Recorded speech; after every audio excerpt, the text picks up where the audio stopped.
Hi everyone, and welcome to topic 5 of the marketing mix. Topic 5 is labeled the product life cycle. And I'm sure many of you have actually heard this before, product life cycle. Funny term, and a lot of people just obviously use it to try and sound smart, but it's pretty simple, and I'll just break it down for you a little bit. So let's say you've done your introduction, you've done your research, you've identified your USP, you know what your brand is about, you know what kind of value your brand is going to deliver, and you're ready to go to market.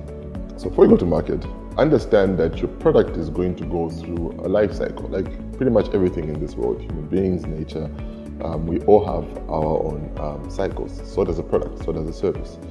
So the first part is your introduction. So introduction, you have introduced your product into the market. So of course, it's just the introduction. So you will start at a pace that's quite slow before it actually picks up. So that introduction phase, you need to make sure that people are aware of what you are selling, what you are proposing, your CVP. Remember I spoke about CVP, your customer value proposition. What is so unique about it? You need to bring out that USP into the introduction.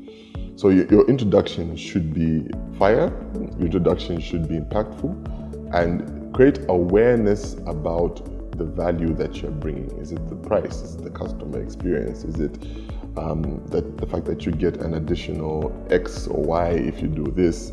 What is so unique about your product, and bring that out? Is it free, as an example? So then you're now moving from your introduction, creating awareness of your introduction.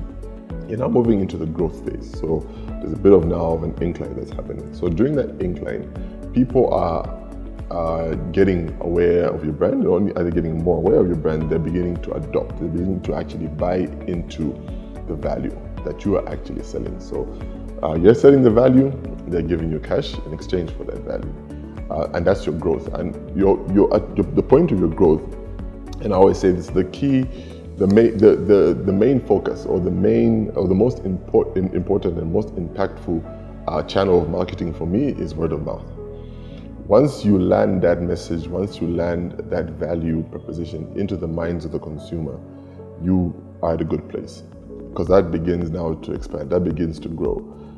Yes, bad news does spread faster than good news, but if good news is that good, it will actually reach the person across, because you're actually sorting out a need, you're filling up a gap, you're filling in a gap. So once you're actually doing that, it'll pass on from one person to the next, the information. So that person, your consumer, that consumer becomes your ambassador.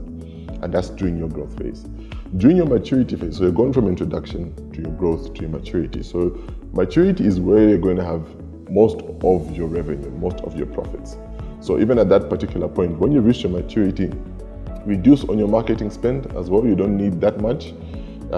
Reduce on all these extra activities, and actually just start to assess the uptake, the acquisition, see how the product or service is actually performing during that particular time. And when you're reaching the maturity phase, rather even once you're getting into the introduction to your growth to maturity, have your information stored. Do your research still. Don't wait for you to reach your decline in order for you to start thinking, okay, what went wrong? What do we do at this particular point? But when you reach your maturity phase, reduce on your marketing expenditure and have enough money for your decline. And most people always have the promotion at the beginning because it gives them that push. The promotion is, so let's say, like a buy one, get one free. But for me, I always say the promotion should be at the end, because once your product reaches the maturity phase, it starts to decline. And when it's declining, you also need something to then push it up a little bit, because people are now become used to your product. Most likely competition has actually stepped in. But if you've been gathering information from the introduction phase to the growth phase to the maturity phase, you already know what other gaps there are in the market, and you're now complementing your product or service with a promotion. And that's where your promotion comes in, is on the decline. Have your decline, or even before your decline rather. So you're going into maturity phase. As you start to see acquisition dip a little bit, you introduce a promotion, you have more or less of a steady maturity line as opposed to one that actually dips. That way you're prolonging your maturity phase which means you're prolonging your revenue, which means you're prolonging your profits. And this works for almost each and every product. You don't need to be a multinational or global corporate in order for you to actually achieve that. You just could be a normal SME or your normal Tamanga as we know it.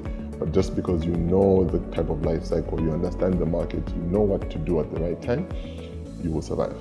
And so that is the product life cycle.